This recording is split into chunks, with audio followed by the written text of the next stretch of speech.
Kisah akan berfokus pada seorang pria bernama Michael. Sehari-hari bekerja di sebuah toko rumah untuk memenuhi kebutuhan hidupnya. Dan Michael bukanlah tipikal orang yang biasa, karena dengan kebiasaannya yang teratur, mulai dari tidur, makan, dan berak, dan lain-lain, sudah terbiasa teratur dengan rapi. Dengan kebiasaan yang sangat teratur, setiap malam selalu pergi ke restoran di dekat apartemennya untuk sekedar meminum kopi.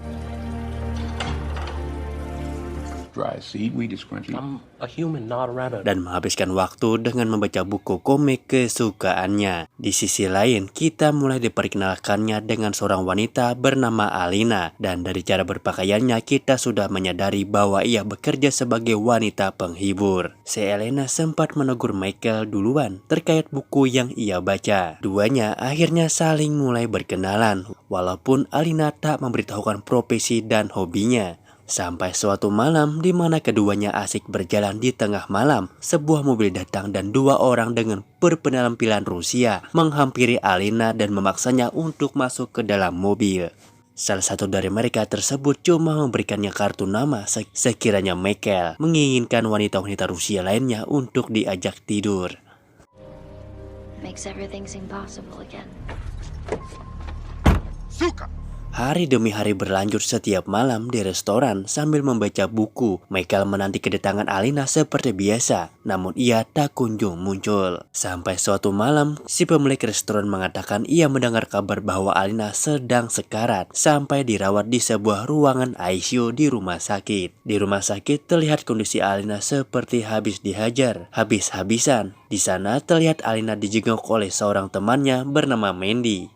Dari kejauhan, Michael menjenguk Elena di rumah sakit. Saat di lorong rumah sakit, ia mulai mengajak Mandy untuk berbicara dan mencari tahu penyebab karena kondisi Alina sampai bisa seperti ini. Mandy bercerita bahwa malam itu seorang tamu berlaku kasar dan memukul Alina. Ia pun membalas dengan memukul balik, dan kabar itu terdengar ke pemilik bisnis bernama Slevy yang akhirnya memukulinya sampai seperti ini. Dan jika ada yang melanggar lagi, ia akan dibunuh. Mengetahui kehidupannya Alina seperti ini, sebelum lanjut subscribe dulu ke channel kami agar kalian mendapatkan notifikasi video lainnya dari kami. Dan dari tim kami akan mengadakan giveaway jika tahun ini channel ini mencapai 100.000 subscriber. Dan hadiahnya sudah tertera di komunitas saya. Dan jika sudah subscribe, mari kita lanjut ke alur ceritanya. Akhirnya membuat Michael kepikiran sampai tak bisa tidur. Dan beberapa waktu lalu, markas mafia yang ia pimpin berada di sebuah restoran mewah. Michael memutuskan untuk mendatanginya secara langsung, serta menawarkan uang $10.000 sebagai tebusan agar Elena dibebaskan. Namun kedatangan dan penawarannya malah ditertawakan. Can get it up, дедушка? Mereka mengejek Alina yang saat ini dalam kondisi sekarat akibat ulah mereka. Namun ia diusir paksa sampai di pintu keluar. Michael berubah pikiran dan memutuskan untuk menghabisi semua orang yang ada di ruangan itu.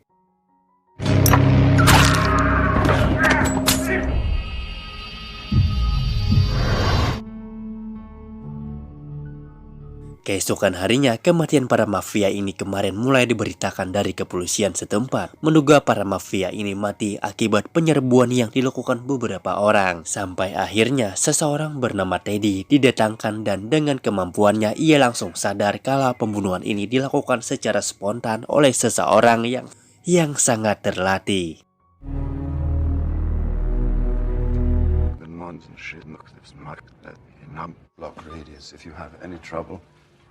Dalam pembunuhan ini, Teddy adalah orang suruhan Mr. Pushkin yang ternyata merupakan pemilik bisnis sebenarnya dan jaringannya tersebar di beberapa negara. Dan Slevy hanyalah salah satu dari bawahannya. Koneksi Mr. Pushkin bahkan sampai kepada petinggi politik. Heran, penyelidik yang menyelidiki kasus ini bernama Frank adalah bagian dari jaringannya. Di mana Michael mendatangi salah satu rekan kerjanya bernama kita sebut saja John tanpa IQ7 yang sudah beberapa hari tak masuk bekerja karena ternyata rumah makan ibunya habis terkena musibah kebakaran dan ia sampai harus meninggalkan pekerjaannya. Michael pun datang dengan senang hati membantu si John untuk membereskan sisa-sisa kebakaran di gudang belakang.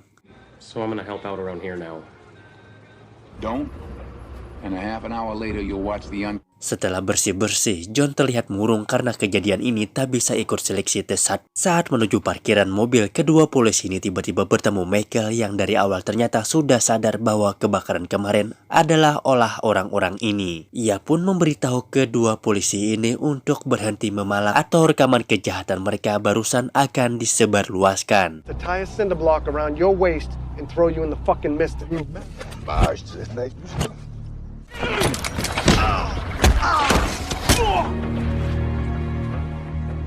Di mana Teddy mulai menyadari motif pembunuhan yang ini, ia pun memanggil Mandy untuk menanyakan di mana keberadaan Alina sejak dihabisi dipukuli oleh Slevy. Ternyata keberadaan Alina disembunyikan oleh Mandy dan sebagai sahabatnya, ia takut kalau berkata jujur sahabatnya akan kembali mendapatkan penganiayaan. Beberapa hari sebelumnya, Teddy sadar kalau Mandy kemarin berbohong di bawah ancaman. Akhirnya mau tidak mau ia menceritakan kejadiannya. Beberapa malam sebelumnya, Michael datang berkunjung. Ia pun menceritakan ciri-ciri Michael dan apa saja yang ia ketahui. Namun ujung-ujungnya nyawanya dihabisi dan kini identitas Michael dan alamatnya sudah diketahui.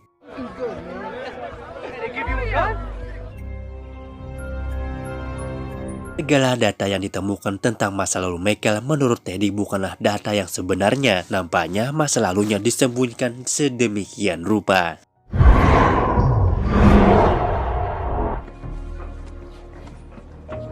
Di malam berikutnya, saat asik sedang membaca buku, seorang pria dengan berpakaian pekerja proyek masuk restoran dan Michael langsung tahu kalau orang itu adalah pembunuh bayaran. You know this girl?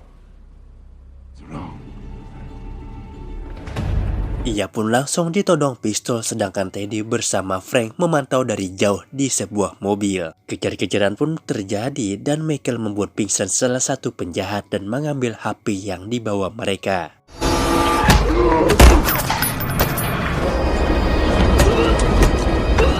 Teddy memutuskan untuk langsung menyerbu Michael di apartemennya, namun ia sendiri terlihat sedang berada di kamar mandi mengobati luka tembakan di pahanya. Teddy yang menyadari dari suara air di kamar mandi dan ternyata Michael bukan di sana melainkan dirinya di apartemen lain. Dan ditemukan obat untuk mabuk perjalanan serta di laptopnya terdapat email pembelian tiket ke luar negeri sehingga para polisi ini berencana melarikan diri ke luar negeri. Malam itu Teddy sadar kalau itu hanyalah strategi semata dan yakin Michael sedang memantau mereka dari jauh. Keesokan harinya Michael pergi ke luar kota untuk menemui teman lamanya bernama Susan.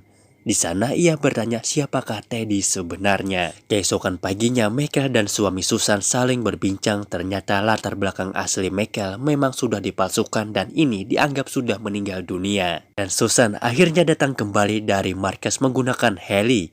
Ia mendapatkan seluruh informasi tentang Teddy, bahkan siapa sebenarnya Pushkin.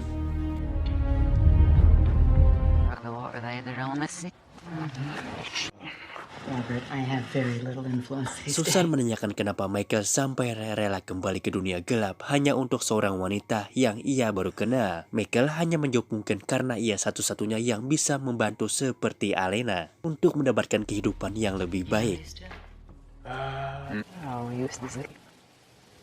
Beberapa hari kemudian, Frank merupakan polisi bawahan Teddy terlihat sedang bersembunyi. Tiba-tiba terdengar suara alarm mobilnya di garasi. Ia pun ke sana dengan hati-hati. Dari belakang, Michael muncul dan menghajarnya serta memborgol tangannya agar tak bisa lari. Terdapat pipa yang terhubung ke knalpot yang menyebabkan Frank tak bisa bernafas.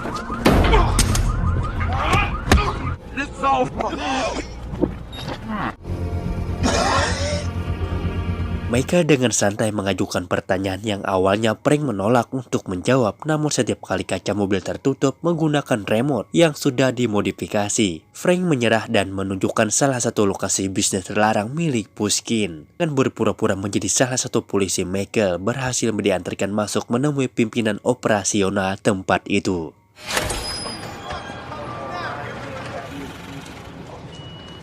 Hey, Awalnya Michael ditodong dengan senjata oleh ketua geng, namun dengan mudahnya keadaan terbalik dengan ancaman. Dan para pekerja di sana dipulangkan dan Michael memberikan mereka masing-masing segepok uang sebagai tunjangan kehidupan selanjutnya. Dian Prank cuma bisa pasrah saat disuruh untuk menghubungi markas pusat. Sambil menunggu polisi datang, Michael menasihatinya untuk kembali ke jalan yang benar. Polisi hanya terheran-heran siapakah pria yang berhasil melakukan penggerebekan besar ini. Akibat perihal tersebut, Pushkin kembali mengirimkan orang untuk menggantikan Teddy. Namun saat orang yang akan menggantikan Teddy ke toilet, tak lama kemudian Michael muncul yang berarti pengganti Teddy sudah dihabisi. Teddy awalnya mengira itu semua ancaman semata, namun ternyata Michael juga sampai tahu masa lalu dirinya yang orang lain tak mengetahuinya. Body by body, or Malamnya, Michael membuka salah satu data yang Prank simpan, berisikan tentang data-data bukti, bisnis Pushkin dan siapa saja pejabat yang menerima aliran dananya. Dengan meledakkan salah satu kapal tanker milik Pushkin.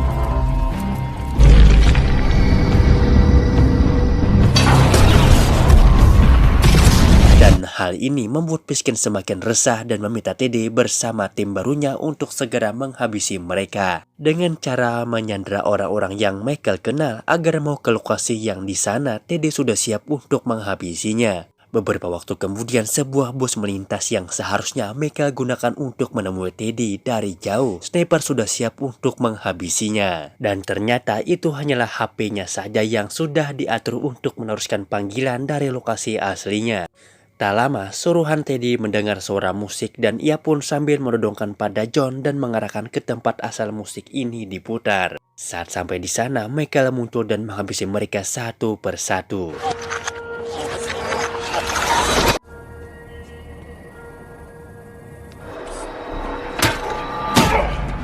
Setelah berhasil mengeluarkan para sandera, John kembali masuk ke toko untuk menolong Michael yang baru saja habis bertarung dengan salah satu penjahat botak yang cukup tangguh. Saat keduanya berusaha kabur, John terkena tembakan di paha kanannya. Michael berusaha menenangkannya dan meminta John waktu 40 detik lagi untuk mematikan seluruh jaringan listrik. Keduanya pun berpencar dan Michael diincar oleh bawahan Teddy. Ia mengambil tabung gas kecil dan masuk ke sebuah ruangan.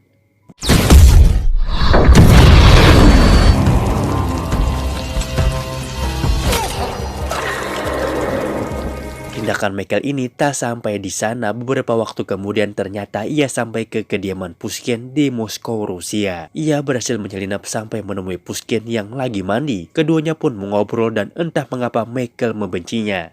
Hingga Michael tiba-tiba menghilang dari kursi dan Pushkin pun keluar dari kamar mandi berusaha menyalakan lampu dan ya...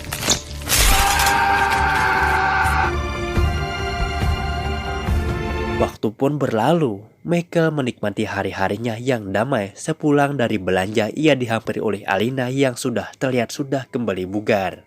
Dan film pun tamat. Dan kita akan melanjutkan film keduanya yang dirilis pada tahun 2018 mendatang.